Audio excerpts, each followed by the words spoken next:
Bonjour et bienvenue à un nouvel épisode de Loi divine. Aujourd'hui, on va voir la place de la femme dans la Torah du Rav Nathaniel Wertenschlag. Réaction et pour YouTube Fair Use. C'est parti. Cette évidence que la femme dans le judaïsme a une place primordiale et une place d'honneur, car c'est elle qui emmène toute la bracha, toute la bénédiction. Donc déjà, le ton est donné, la direction est donnée. On va avoir droit à une dracha qui va être gynocentrique. C'est-à-dire, pour ceux qui ne savent pas, gynos en grec, c'est la femme, ça veut dire centré sur la femme. La femme est au centre du monde et l'homme, bien sûr, n'a pas sa place. Parce que, évidemment, ce titre, la place de la femme dans la Torah, est un titre un peu bizarre, parce qu'on aurait dû se poser la question, quelle est la place de la femme dans la famille, ou la place de la femme dans la société juive. Mais la place de la femme dans la Torah, peut-être ça vient réunir les deux, peut-être il veut dire ça, la place de la femme à la fois dans la société juive et dans la famille. Mais du coup, c'est en rapport avec l'homme. Du coup, ça aurait dû être plutôt le titre, la place de l'homme et de la femme dans la famille et dans la société juive, et pas spécifiquement de la femme. Le fait qu'on parle que de la femme, on voit ici qu'on s'adresse à un public féminin et qu'on va évidemment être démagogique et caresser dans le sens du poil. En effet, vous le savez sans doute que le vendredi soir, dans toutes les maisons juives à travers le monde, eh bien, le chef de famille entonne la chanson Eshet Chayil. Eshet Chayil miimtza verachok mipninim michra. Le chant de la femme vertueuse.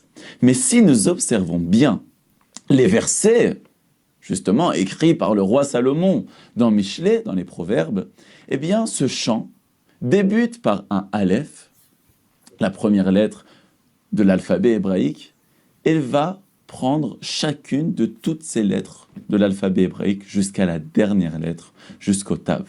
Et Rabbeinu Bechaye nous explique justement, puisque la paracha parle justement de cette femme vertueuse, et que celui qui mérite d'avoir une bonne femme, que la femme représente le yesod, le fondement.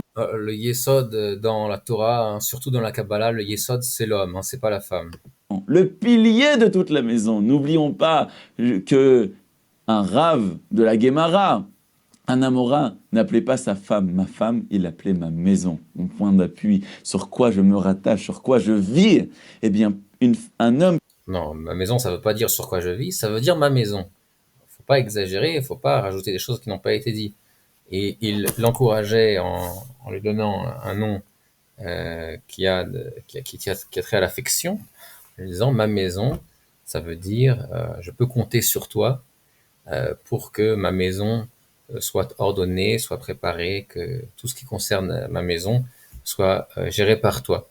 C'est ça qu'il voulait dire. Ça ne veut pas dire que toute ma vie dépend de toi. qui mérite d'avoir une femme pareille, une femme, une vraie femme vertueuse, eh bien, cette femme a en elle toutes les lettres de la Torah. Ouais. Alors c'est celui qui mérite d'avoir une femme vertueuse, mais comme le dit le Passouk, Ejet Haïl Miyimtsa, qui c'est qui va en trouver une comme ça? Qui va pouvoir trouver une femme vertueuse? À tel point que faut savoir que le cantique de la femme vertueuse se trouve à la fin du livre des Proverbes du roi Salomon, et que les Proverbes, ce ne sont que des allégories. Et c'est pourquoi quand il a écrit le cantique de la femme vertueuse, les gens de sa génération ont aussi pris ça comme une allégorie. C'est une allégorie à la Torah. Il n'y a pas, au niveau du sens simple, une telle chose qu'une femme vertueuse. Et c'est pourquoi Salomon a été plus ou moins forcé, hein, de faire une action et de faire inscrire ces versets sur la tombe de sa mère pour dire que, pour faire savoir aux gens qu'effectivement, il pouvait y avoir une telle réalité, une femme vertueuse, comme il a écrit dans ces versets, et que ce n'était pas simplement une allégorie pour enseigner autre chose. Donc, pour vous dire que c'est pas une évidence de trouver une telle femme vertueuse, et qu'il faut arrêter de parler aux femmes quand on leur dit, quand on leur parle de Shetraï, la femme vertueuse, comme si elles l'étaient tous. Non, la vérité, c'est que il y en a, c'est une minorité parmi la minorité, d'accord? Et à tel point qu'il y a une phrase dans la Talmud et dans le Midrash qui dit Timtsa ishak shirak, chez Timtsa orev kulo lavan. Tu verras une femme vertueuse lorsque tu verras un corbeau tout blanc. Or, un corbeau tout blanc, il n'y en a pas. Il y a un corbeau à moitié blanc en Australie, mais un corbeau tout blanc, ça n'existe pas, ce serait pas un corbeau. Et donc ça veut dire que, bon, ça veut pas dire qu'il n'y a pas du tout de femmes vertueuses, mais les sages sont toujours très kitsonim, euh, ils sont toujours très, très francs dans leur façon de s'exprimer. Et effectivement, ça veut dire, t'attends pas à trouver une femme vertueuse, mais qui se rapproche de la vertu, ça c'est plus probable. Mais vertueuse entièrement, ça, t'attends pas à en trouver. Ce sont des perles rares qui ne se trouvent presque pas. C'est-à-dire qu'une femme qui a ses bonnes midotes, ses qualités, elle a en elle toute la Torah Kula. Et c'est Qu'est-ce que ça veut dire? Elle a en elle toute la Torah Kula. Ça veut dire qu'elle connaît toute la Torah. Qu'est-ce que ça veut dire? C'est quoi ces expressions qui veulent rien dire? Faut arrêter avec ces histoires. de elle que vient la réussite de la Torah, la réussite des bonnes actions. Et c'est bien ça que la Torah nous dit, que Zacha, si un homme mérite, eh bien, il a ce Ézer, cette femme extraordinaire qui est à ses côtés. N'oublions pas justement le verset. Qu'est-ce que ça veut dire si un homme mérite? Est-ce que ça veut dire s'il est tzaddik? Faut faire bien attention à ça, parce qu'il y a beaucoup de rabbanim qui disent cette chose-là. Si un homme mérite, alors il aura une femme euh, qui sera Ézer, hein, comme c'est marqué dans le verset, dans la Genèse. Hein, je vais lui faire une aide contre lui. Et toutes les femmes connaissent l'explication, l'exégèse de Rachi qui dit s'il mérite une aide et s'il ne mérite pas, contre lui. Et donc toutes les femmes vont justifier d'être des mauvaises femmes en disant si je suis contre lui, c'est parce qu'il ne se comporte mal et donc qu'il n'est pas méritant. La vérité, c'est que cette compréhension-là est complètement fausse. Et la preuve, c'est qu'on voit qu'il y a, par exemple, Rabbi Yehuda, un Tana, hein, un rabbin de l'époque des Tanaïm, donc juste après la destruction du temple, lui, qui voulait divorcer sa femme parce que c'était une mauvaise femme, et il n'avait pas de quoi la divorcer pour payer la ktuba. Et son ami Rabbi Yossi va lui dire, écoute, si c'est la seule chose qui t'empêche de la divorcer, je te paye la ktuba parce que vraiment une femme pareille, il faut pas la garder. Donc on voit ici la vie de deux Tanaïm qui sont tous les deux des justes parfaits, dont l'un d'eux a une mauvaise femme et il la divorce. Donc on voit qu'il y a un autre cas, il y a le cas de Rabbi Chia, que lui aussi, son fils lui demande c'est quoi papa une mauvaise femme? Et il lui répond comme ta mère. Je ne sais plus si c'est Rabbi Chia ou si c'est Rav Nachman, je crois que c'est Rav Nachman. Rav Nachman, son fils lui demande c'est quoi une mauvaise femme? Il répond comme ta mère. Parce qu'il avait un doute, le fils. Il disait, mais attends, est-ce que, d'après la description, ça correspond à maman? Est-ce que c'est vraiment ça? Et du coup, il a demandé à son père par allusion, qui lui a répondu, oui, effectivement, ta mère, c'est une mauvaise femme. Et Rabbi Chia aussi, sa femme était une mauvaise femme. Et il a répondu, moi, ça me suffit qu'elle me sauve de la faute, c'est-à-dire qu'elle me donne l'intimité de la chambre qui me permet de ne pas fauter et qu'elle s'occupe des enfants. Et comme au niveau où je suis, j'ai pas besoin de plus que ça, je me satisfais de ça. Ça ne veut pas dire que tout le monde doit se satisfaire de ça, mais Rabbi Chia était un chassid, un homme pieux qui allait au-delà de la stricte mesure de justice. On voit de là qu'il y avait donc, au moins deux Amoraïm et un Tana qui étaient des justes parfaits, qui avaient une mauvaise femme. Et donc que ça ne dépend pas de la qualité du mari le fait d'avoir une bonne ou une mauvaise femme. C'est un mérite qui se trouve dans le ciel, donc qui dépend de quelque chose, on ne sait pas quoi, mais c'est décrété, apparemment, ce mérite-là, si quelqu'un va avoir une bonne femme ou une mauvaise femme. Ça ne justifie en aucun cas d'être une mauvaise femme, comme comme c'est marqué dans le Talmud. Megalgelin Ra, l'idée Chayav, on fait arriver un mal par quelqu'un de mauvais et de coupable, pour le rendre encore plus coupable. Mais si cette personne veut faire teshuva, veut faire repentance et redevenir bonne, elle ne doit pas céder à la tentation. Et toute personne a le libre arbitre dans ce sujet-là. Dieu peut toujours faire arriver les malheurs d'une autre façon. Donc voilà, parce que toute cette façon de s'exprimer, si l'homme mérite, il a une bonne femme, ça mène à des divorces, ce genre de façon de s'exprimer. Les femmes se disent, ah, si je suis une mauvaise femme, c'est parce que j'ai un mauvais mari, et donc mieux vaut que je ne reste pas avec lui. Verset du roi Salomon dans Michelet, Matza Isha, Matza Tov. Celui qui a trouvé une femme a trouvé le bien. Et qui est mis donc dans le Talmud face à un autre verset qu'a écrit le roi Salomon dans les Proverbes, qui est Motseani et Aïcha Mar Mimavet, je trouve la femme pire que la mort. Donc il y a ici deux versets qui disent absolument le contraire, et c'est la question du Talmud. Celui qui a trouvé la femme a trouvé le bien, et je trouve moi la femme pire que la mort. Et le Talmud de répondre que ça c'est pour une bonne femme et ça c'est pour une mauvaise femme. Donc on voit ici que les femmes sont pas toutes parfaites et il y a des femmes mauvaises. La femme simplement décuple ce que l'homme a dans sa vie. Si c'est en bien, le bien qu'il aura sera multiplié par deux, et si c'est en mal, ça devient pire que la mort.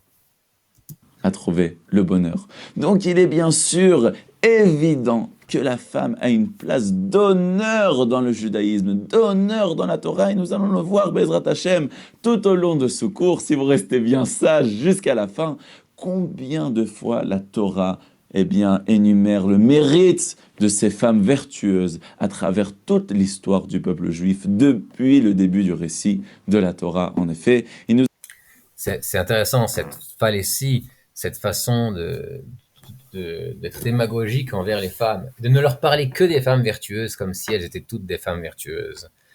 Non, la plupart des femmes ne sont pas des femmes vertueuses. C'est très très rare de voir des femmes vertueuses. Nous essayerons d'aborder, Bezrat Hashem, même quelques sujets actuels, quelques questions et problématiques du monde contemporain pour essayer de comprendre justement comment se place le jeu. En vérité, dans beaucoup de cultures, dans le passé lointain, c'est marrant dans beaucoup de cultures, parce que le titre, c'est la place de la femme dans le judaïsme, d'après la Torah. Alors pourquoi maintenant on nous parle des autres cultures? Parle-nous de la Torah. Il a l'air de dire comme si c'était également le cas parmi les juifs, alors que ce n'est pas le cas. Eh bien, la femme était malheureusement considérée comme un être inférieur, que Dieu préserve. Et on lui ôtait même ses droits naturels, elle était... Encore une fois, il faut se poser la question, ça veut dire quoi inférieur? Parce que la femme est musculairement inférieure à l'homme. Je veux dire, ça veut dire quoi? Inférieur dans quel domaine? Inférieur par rapport à quoi? L'homme est inférieur à la femme dans le sens où il ne peut pas porter de bébé dans le ventre. Tout peut être dit dans tous les sens. Ça veut dire quoi inférieur? Et même quelquefois rabaissé et méprisé. Et c'est bien pourquoi, même si de nos jours, ce sujet Oui, mais comme il l'a dit, ça c'est dans les différentes cultures des peuples, pas dans la Torah. A été corrigé dans beaucoup de pays à travers... Et il y a cette façon de vouloir toujours dire aux femmes, vous êtes des pauvres victimes. Et le jour de votre libération est enfin arrivé, libérez-vous de ces mauvais hommes. Vers le monde, eh bien, le fait même d'évoquer un sujet pareil, de la question quelle est la place de la femme, eh bien, ça ravive des sentiments très très forts. Et lorsqu'on va poser la question quelle est la place de la femme dans le judaïsme, alors là, les esprits s'enflamment encore plus. Pourquoi?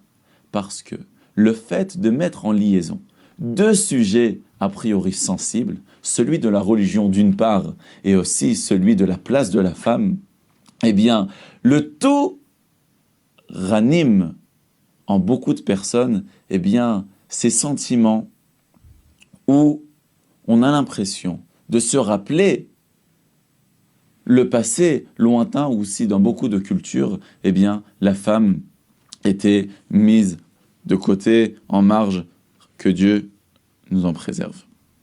Et dans un monde laïque où beaucoup de personnes, même beaucoup de cultures, beaucoup de pays, oui, de peuples, ont eu du mal jusqu'à maintenant à se remettre des monarchies qu'ils ont dû subir, des Absolument pas le rapport avec les monarchies, là, il part dans tous les sens, ça n'a aucun rapport avec le sujet. dictatures et des dogmes qu'ils ne comprenaient pas même d'autres religions. Le fait même de parler de la religion juive et de la place de la femme dans celle-ci, eh bien, ramène chez beaucoup de gens à des idées qui sont tout à fait contraires au judaïsme. Et si on peut dire que malheureusement, eh bien, le judaïsme est mal compris dans le monde, il y a bien un sujet où il existe un des plus grands non-sens, c'est bien la place de la femme dans le judaïsme. Alors quel est ce non-sens? Tu vas nous le dire? Ce qu'il a du mal à exprimer et qui balbutie ici, c'est que les gens ont l'idée préconçue que la religion juive est oppresseur de la femme. Que dans la religion juive place l'homme en tant qu'oppresseur de la femme et la femme en tant qu'oppressée. C'est ça qu'il essaie d'exprimer maladroitement et il a l'air de dire que c'est pas le cas. Et on va voir. Et ce sera, Bezrat Hashem, avec l'aide de Dieu, le but de ce cours, de prouver qu'il n'en est rien. Et qu'au contraire, la femme, dans la Torah, dans la religion juive, a une place d'honneur. Et il faut donc bien comprendre ce que nos sages nous ont enseigné et ce que nos patriarches nous ont montré comme chemin.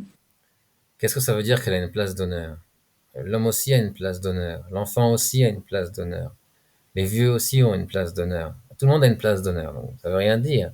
La Torah respecte l'humain où qu'il se trouve, même les non-juifs. Le non-juif aussi a une place d'honneur. Qu'est-ce que ça veut dire? Toujours des mots qui veulent rien dire, mais toujours pour faire sentir aux femmes, aujourd'hui, Baruch Hashem, vous n'êtes plus oppressés comme vous l'avez été auparavant. Bon, c'est pas vrai, hein, les femmes n'ont jamais été oppressées par le système juif. Et vous êtes des petits joyaux, des petites pierres précieuses, des petits flocons. On va prendre soin de vous, vous inquiétez pas, pauvres petites victimes.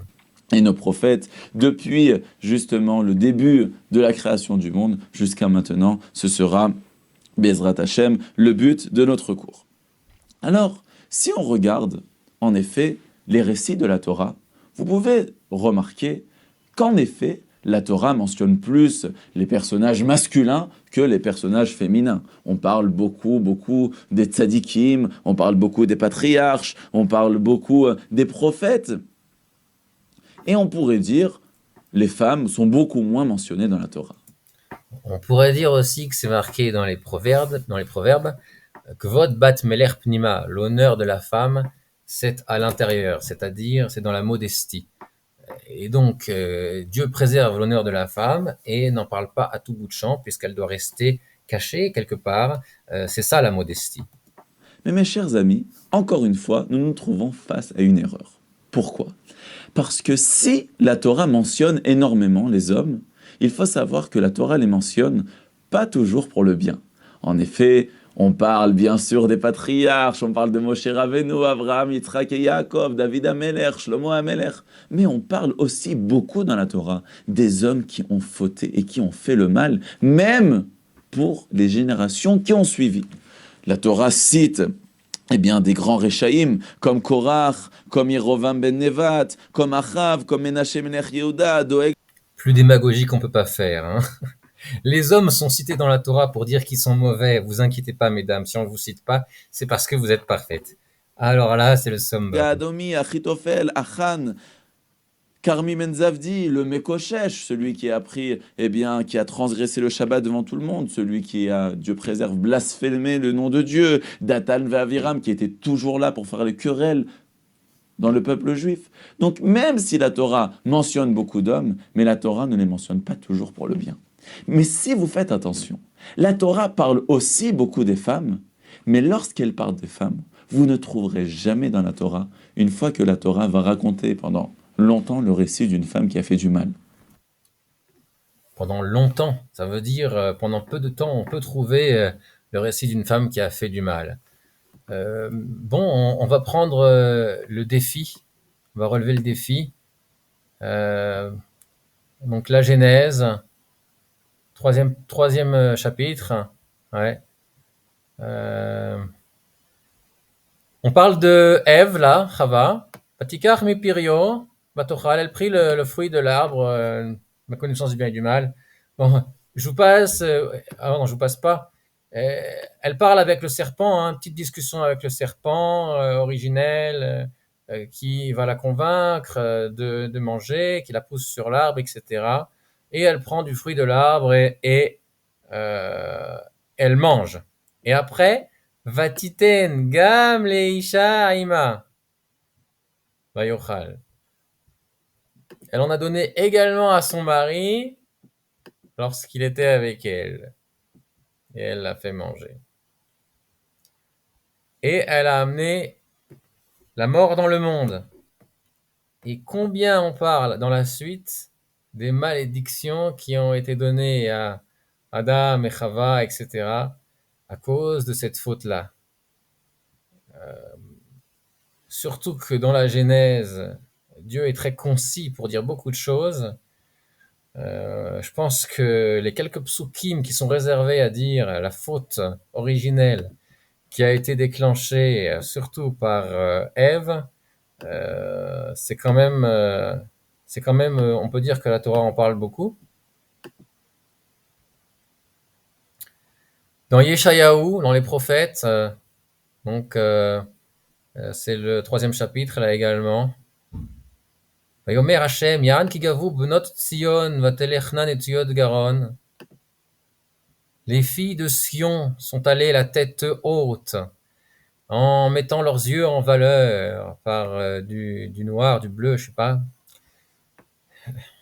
Elles allaient en marchant de façon voluptueuse et elles faisaient éclater des parfums sous leurs talons pour séduire les jeunes gens qui passaient à côté d'elles. Dieu punira la tête des filles de Sion, etc. Et après tout un chapitre pour nous dire toutes les punitions qui vont leur arriver à cause de toutes les fautes qu'elles faisaient et de tous les endroits de leur corps avec lesquels elles fautaient en étant immodestes. Donc le contraire de la modestie. Bon, ça c'est juste pour survoler. Je suis sûr qu'en cherchant, on pourra trouver beaucoup plus. Donc effectivement, on parle aussi du mal que les femmes font dans la Torah, même si on évite d'en parler en général, parce qu'on évite de parler des femmes. Non, parce que la Torah retient toujours le côté positif des femmes. Prenons l'exemple de toutes les femmes qui ont été citées dans la Torah, et vous verrez qu'il n'y a pas une fois que la Torah, eh bien, comme l'histoire de Monsieur Korach, ou l'histoire de Monsieur Ménaché Ben Yehuda, ou tous ces gens qui ont fait du mal, nous ne trouvons pas des personnages pareils au niveau de la gente féminine. Enfin, on vient de voir que oui. Donc, mais... Et surtout, la femme du roi Achav, comment elle s'appelle Isabelle. Isabelle, la femme du roi Achav, qui était une sorcière, qui a pourchassé tous les prophètes. Elle a fait tuer des centaines de prophètes en Israël, au point que ceux qui restaient ont dû se cacher. Le prophète Ovadia, qui n'était pas leur prophète, a sauvé 200 élèves prophètes dans des grottes. Et c'est tout ce qu'il a resté de la prophétie en Israël, parce qu'elle était sur le point de tuer tous les prophètes. Et même Eliyahu, Hanavi, Eliyahu le prophète, il a dû s'enfuir à cause d'elle. Et sa vie a été mise en danger. Et si ce n'était Dieu qui a envoyé un ange, il serait mort dans le désert de faim et de soif à cause de la poursuite d'Isabelle. Alors, et qu'est-ce que ça veut dire ce qu'il raconte là? Même si on parle plus des hommes de la Torah, eh bien finalement nous retrouvons le même équilibre, parce que lorsqu'on parle des femmes, on n'en parle que du bien. Et si on parle du bien des femmes dans la Torah... La femme de Potiphéra, alors je ne sais pas si ça compte, parce que c'était une non-juive. Bon, est-ce qu'on prend en compte que les femmes juives?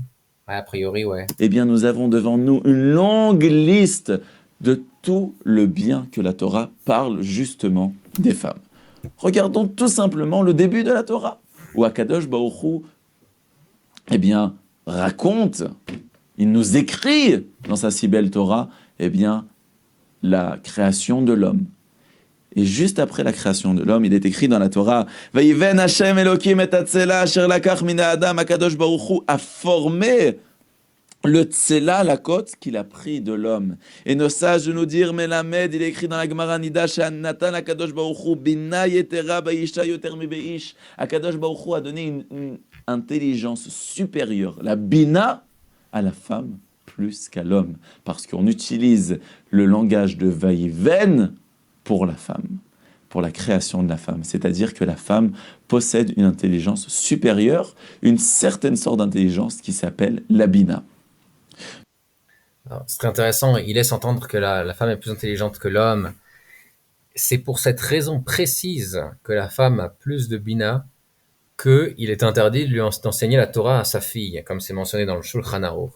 Et les commentateurs là-bas nous expliquent du fait qu'elle a une... Je vais passer par autre chose pour expliquer.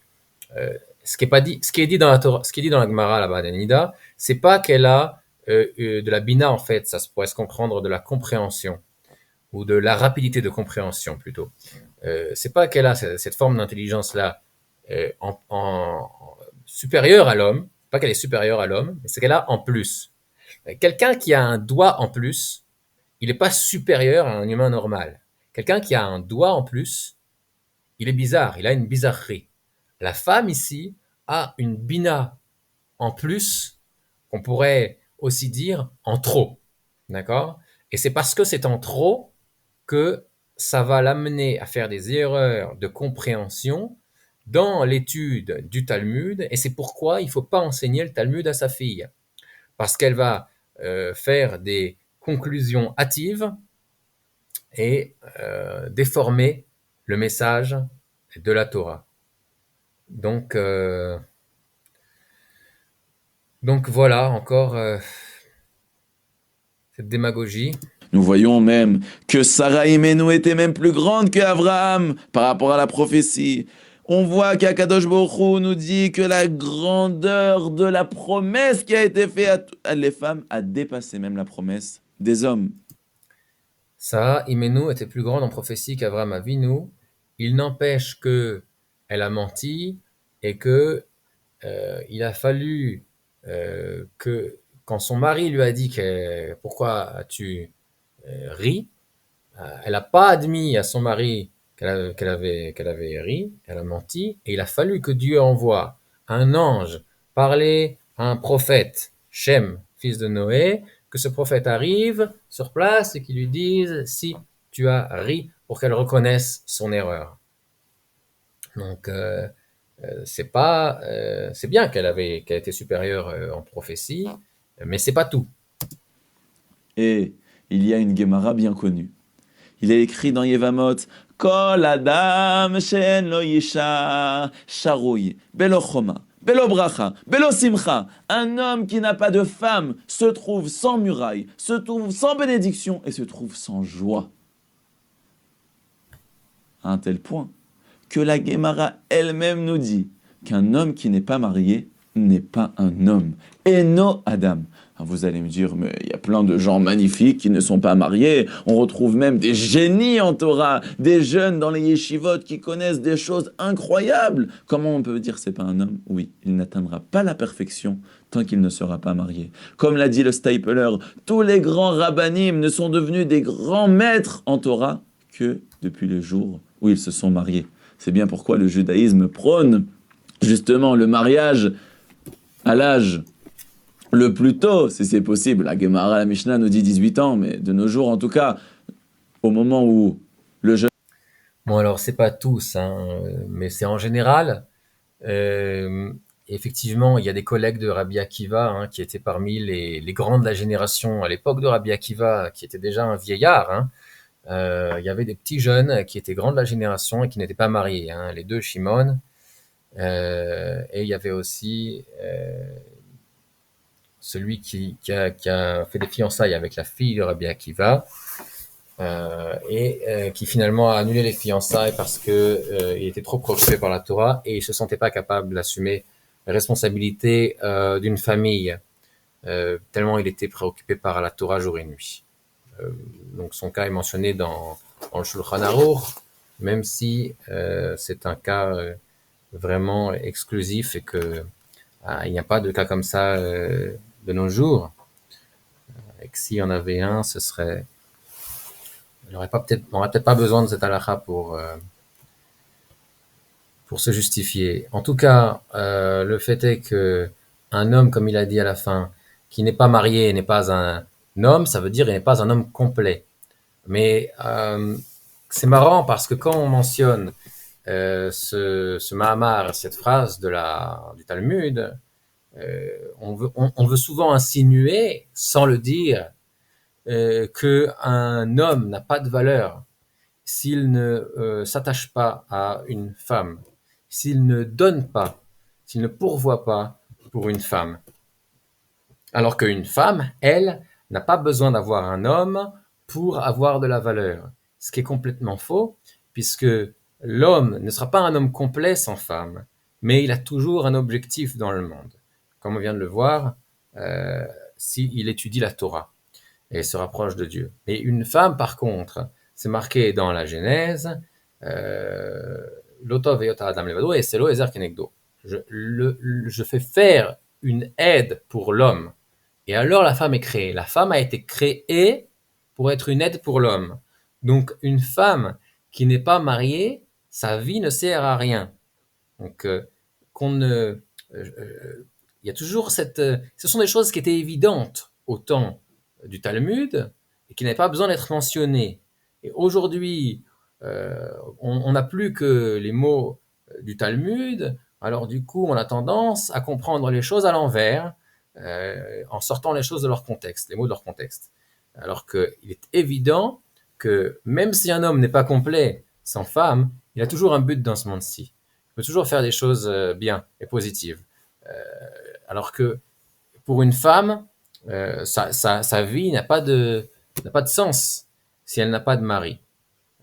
Et même si elle pourra toujours faire la tzedaka, vous me direz des choses positives, mais elle n'arrivera pas aux objectifs que Dieu a fixés à l'homme, que certains de ces objectifs-là dans la vie peuvent être remplis sans être marié, même si la majorité, il faut être marié pour pouvoir les remplir. Pour la femme, l'objectif principal de sa vie sera complètement nul et non avenu si jamais elle n'est pas mariée. Elle a été créée pour être au service de l'homme. Donc voilà, juste pour remettre les balances à l'endroit. Le jeune homme sera déjà mature, mais en tout cas de ne pas laisser traîner le mariage, parce que le mariage, c'est ce qui emmène la perfection à l'homme. Le plus tôt, si c'est possible, la Gemara, la Mishnah nous dit 18 ans, mais de nos jours en tout cas, au moment où le jeune homme sera déjà mature. C'est une grande question. Hein. Bon, ça sort un petit peu du contexte de ce cours qu'il fait, là, ce qu'il dit. Mais il dit ici, la Gemara dit qu'il faut se marier à 18 ans, la Mishnah, excusez-moi, dit qu'il faut se marier à 18 ans, mais au moins quand l'homme sera mature, qu'est-ce qu'il veut dire? Il veut dire avant 18 ans ou il veut dire après 18 ans quand il dit qu'il sera mature? Parce que s'il parle de maturité physique, alors ça sera avant 18 ans. S'il parle de maturité spirituelle ou intellectuelle, alors où est la limite? Parce que on est toujours dans sa vie en train de gagner en maturité intellectuelle et spirituelle, a priori. Donc, à quel âge il faut se marier? C'est pas clair d'après ce qu'il vient de dire, mais on a une Mishnah ou un mamar de la Gemara qui nous dit qu'il faut marier ses enfants samour les pirkav, c'est-à-dire euh, juste au moment où ils deviennent matures physiquement. Le mot m'échappe. Mais en tout cas, de ne pas laisser traîner le mariage, parce que le mariage, c'est ce qui emmène la perfection à l'homme. Parce que, justement, la femme est celle qui emmène toute la bénédiction, bien sûr, à son mari, à son foyer, à ses enfants et même à tout le peuple juif. Alors, c'est pas ça qui est dit. Hein. C'est pas que la femme, c'est elle qui amène la bénédiction. C'est que le fait que l'homme pourvoit pour sa femme, c'est ça qui amène à la bénédiction. Donc, il y a deux partenaires ici dans la bénédiction. Il y a le donneur et le receveur. Il n'y a pas de bénédiction de l'un sans l'autre. Donc la femme n'apporte pas plus la bénédiction que l'homme. Et on voit que les femmes, tout au long de l'histoire juive, Mais souvent, le Talmud, qui a été écrit pour être étudié par les hommes et pas par les femmes, s'adresse aux hommes directement et pas aux femmes. Donc c'est pour ça que il y a souvent ces possibilités de mal comprendre ce qui est mentionné dans le Talmud. ont été justement ces personnages qui ont été beaucoup de fois des exemples. Les femmes du peuple juif n'ont pas fauté dans cette faute si grave qui a tellement taché l'histoire du peuple juif, la faute du veau d'or. Mais d'un autre côté, lorsque les hommes ont demandé aux femmes d'offrir leurs bijoux pour la construction du tabernacle dans le désert, elles étaient les premières à vouloir offrir, à un tel point que la Torah elle-même nous dit que Vayavo Anashim al Anashim, les femmes elles-mêmes sont venues avec leurs bijoux, elles ont dit nous voulons participer. Lorsque les hommes ont demandé au moment de la faute du veau d'or, donnez-nous, vos bijoux, elles ont refusé. Mais lorsqu'ils en ont demandé pour le Mishkan, elles étaient les premières à le faire. Nos Chazal nous disent même que les femmes arrivent en un clin d'œil à voir tout. Alors, c'est très intéressant cette histoire, hein, parce que euh, si on connaît les natures masculines et féminines, on peut lire ce midrash autrement. Parce que c'est bien, ce midrash ici essaie de mettre les bons traits de caractère de la femme en valeur. Néanmoins, on peut voir ce midrash d'une autre façon, c'est-à-dire au moment de la faute du veau d'or, en fait, les fils d'Israël n'ont pas fauté. Alors, les seuls qui ont fauté au veau d'or, ce sont donc le Erev Rav, c'est-à-dire tous ces peuples qui étaient réunis en Égypte et qui se sont convertis au moment des 10 plaies et qui sont sortis avec le peuple juif et qui sont devenus des juifs par la suite, mais qui avaient encore une certaine forme de séparation à ce moment-là, hein, au moment des tribulations dans le désert. Donc le Erev Rav, lorsqu'ils ont voulu faire le veau d'or et qu'ils ont demandé à leurs femmes leurs bijoux pour construire le veau d'or, elles ont refusé. Mais les gens qui faisaient le veau d'or à ce moment-là, c'était une minorité parmi tout le peuple qui se trouvait dans le désert. Et donc, les femmes se sont dit, pourquoi moi, elles ont pu se dire, pourquoi moi je devrais donner mes bijoux alors que toutes les autres gardent leurs bijoux, hein, et donc je vais aller d'après la majorité, d'autant plus que je n'ai pas envie de perdre mes bijoux. Et dans l'autre cas, quand ils ont construit le tabernacle, ici, la majorité du peuple a participé à la construction du tabernacle. Et c'était vu comme une bonne chose, comme un honneur de pouvoir participer au tabernacle, d'après la majorité du peuple, écrasante. Et là, les femmes, euh, donc j'ai plus... Est-ce qu'on parle des mêmes femmes ou est-ce qu'on parle des femmes des Bnei Israël ici? Peut-être des deux, mais peu importe. Elles ont dit, oui, moi je veux participer parce qu'effectivement, ici, c'était vu par la société comme un honneur de pouvoir donner quelque chose pour la construction du tabernacle. Donc, c'est pas forcément une bonne chose, mais comme pour le Mekoshesh Etzim, celui qui a transgressé Shabbat dans le désert, le Midrash essaie également de dire qu'il avait une bonne intention, etc. Ça ne veut pas dire que c'était une bonne chose à faire, hein. Le Midrash, souvent, tire les choses dans un sens ou dans l'autre. Ça reste un Midrash. Le fait est qu'effectivement, les femmes ont toujours été dans ce sujet-là, dans le sens de la majorité.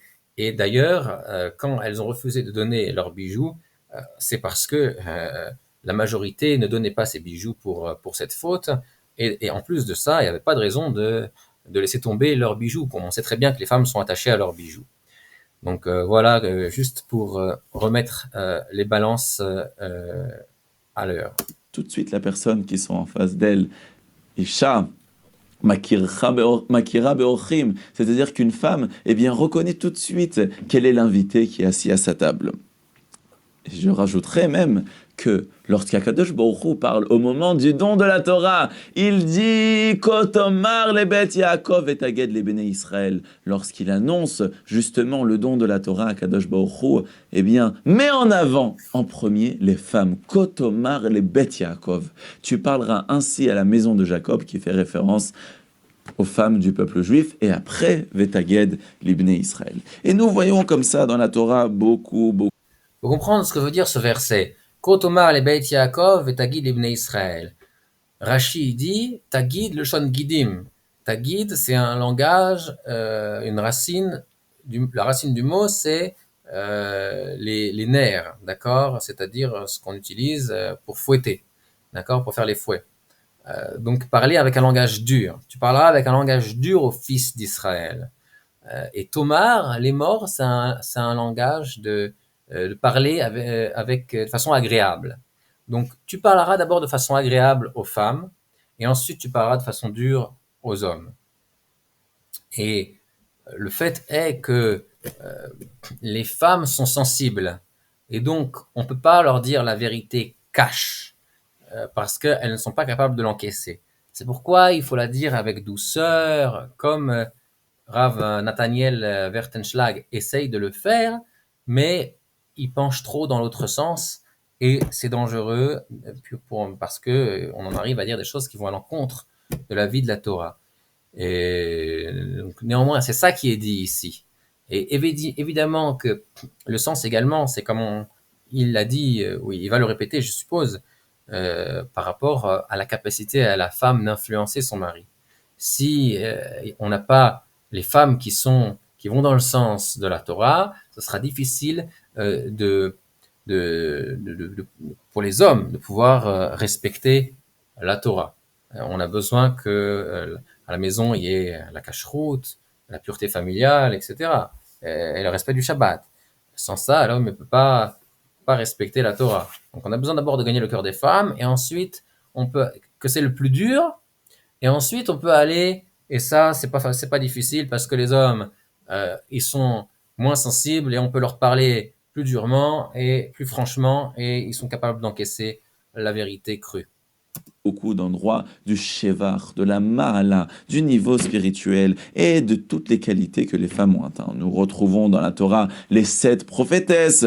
Qui sont les 7 prophétesses? Sarah, Myriam, Dévorah, Hannah, Abigail, Hulda, Esther et Sarah. Et ici on voit justement que le fait que ces femmes ont eu ces rôles si importants dans l'histoire juive, c'est qu'elles possèdent justement un makom, une place très importante dans la vie du peuple juif. Nous savons aussi... Alors je reviens sur ces histoires de prophétesses là. C'est marqué dans le Midrash qu'il y a eu 600 000 prophètes. Il y a eu un autre Midrash qui dit qu'il y a eu 1 200 000 prophètes. La vérité, c'est qu'il y a eu 600 000 prophètes et 600 000 prophétesses, puisque 600 000, c'est le nombre de racines d'âme qu'il y a dans le peuple juif, qu'il y avait au mont Sinaï, au temps du don de la Torah. Et donc, il y a eu 600 000 prophètes, 600 000 prophétesses. Comment ça se fait qu'on n'a pas 600 000 livres de prophétie? Eh bien, c'est parce que tous n'ont pas prophétisé pour toutes les générations. Les seuls qu'on a dans le canon biblique du Tanakh, ce sont uniquement ceux qui ont prophétisé pour toutes les générations. Et il y en a 48. Et parmi ces 48 prophètes, il n'y a que 7 femmes. Donc ça reste une minorité. Que cette force que possède la femme peut être quelquefois dangereuse. Il y a un très beau verset, justement dans Michelet, qui nous dit Chochmat nashim banta beta ve'il velet beyada te'arsenu. C'est-à-dire, la sagesse de la femme a construit la maison, mais une femme qui n'est pas intelligente, qui est bête, qui est idiote, eh bien, par ses mains, elle va détruire sa maison. C'est-à-dire que c'est à la femme de décider qu'est-ce qu'elle va faire de son foyer. Si elle utilise les forces que le Saint béni soit-il lui a données, et ses qualités même qui dépassent l'homme, si elle les utilise pour le bien, elle pourra construire un foyer qui dépassera tous les autres foyers. Mais si, chas v'shalom, elle n'utilise pas les kochot qu'Akadosh Baruch Hu lui a donné, eh bien, chas v'shalom, elle arrivera même à détruire ce qu'Akadosh Baruch Hu lui a donné. Et nous voyons ceci. En fait, c'est pas exactement ça. Ce que dit le verset, c'est chokhmot nashim. Il a mal lu. Il a lu chokhmat nashim. C'est chokhmot nashim. Les sagesses des femmes, Manta Beita a construit sa maison. Les sagesses des femmes a construit sa maison. Ce sont des sagesses qui sont communes à toutes les femmes. C'est pas une sagesse individuelle, ce sont des sagesses qui sont communes à toutes les femmes, qui lui a permis de construire sa maison, Veivelet Beyadea. Et si maintenant elle a une faute de stupidité entre ses mains, ça va détruire sa maison.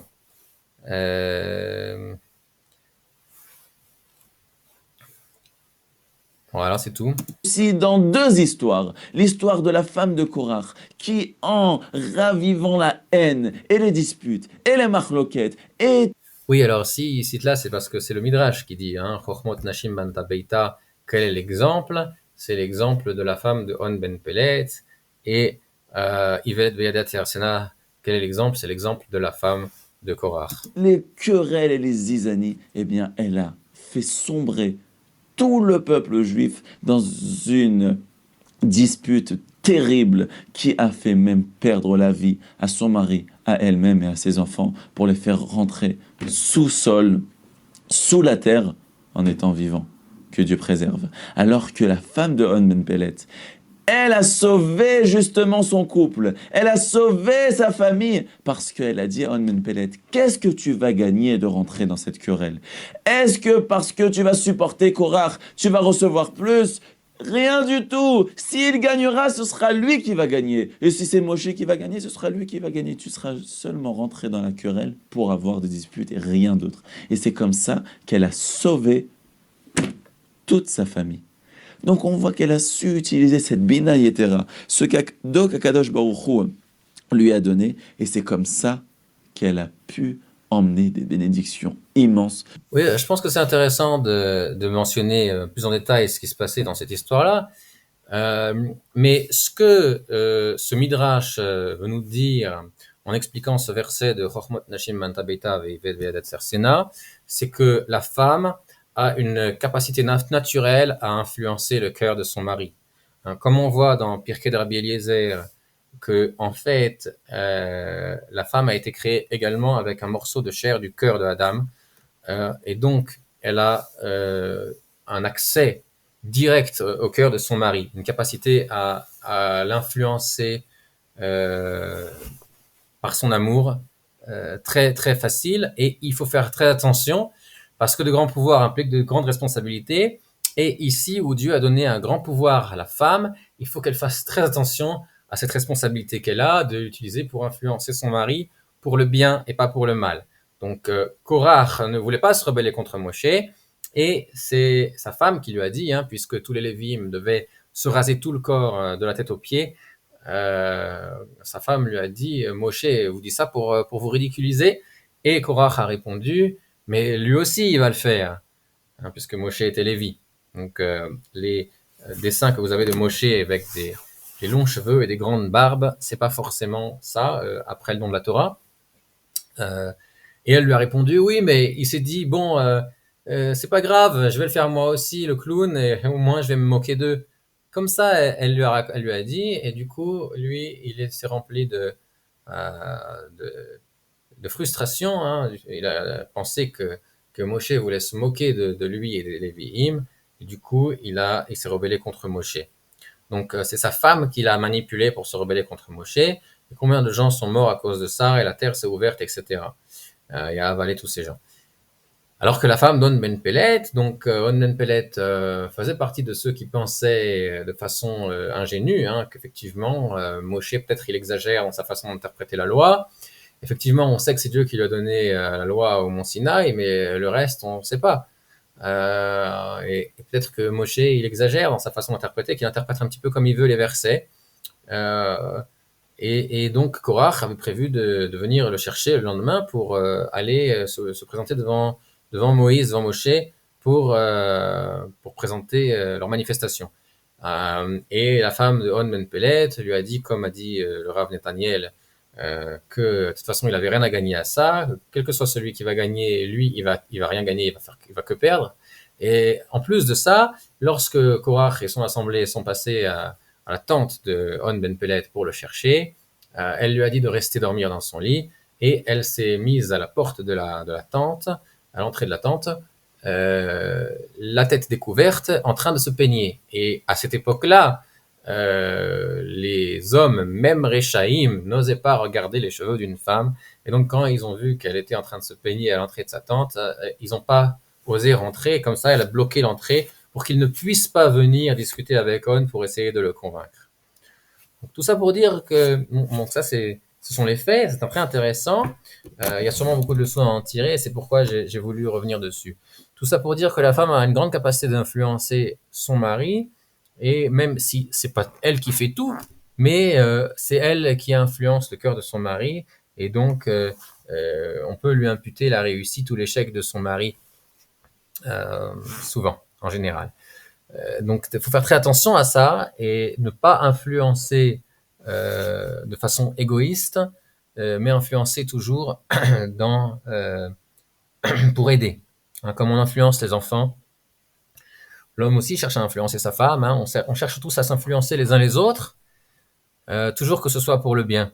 On va s'arrêter là puisqu'on a fait quand même beaucoup. Et dites-moi dans les commentaires si vous voulez qu'on fasse la suite dans une deuxième partie. Voilà. Mettez un pouce, recommandez à cette vidéo à un ami et mettez-moi un commentaire.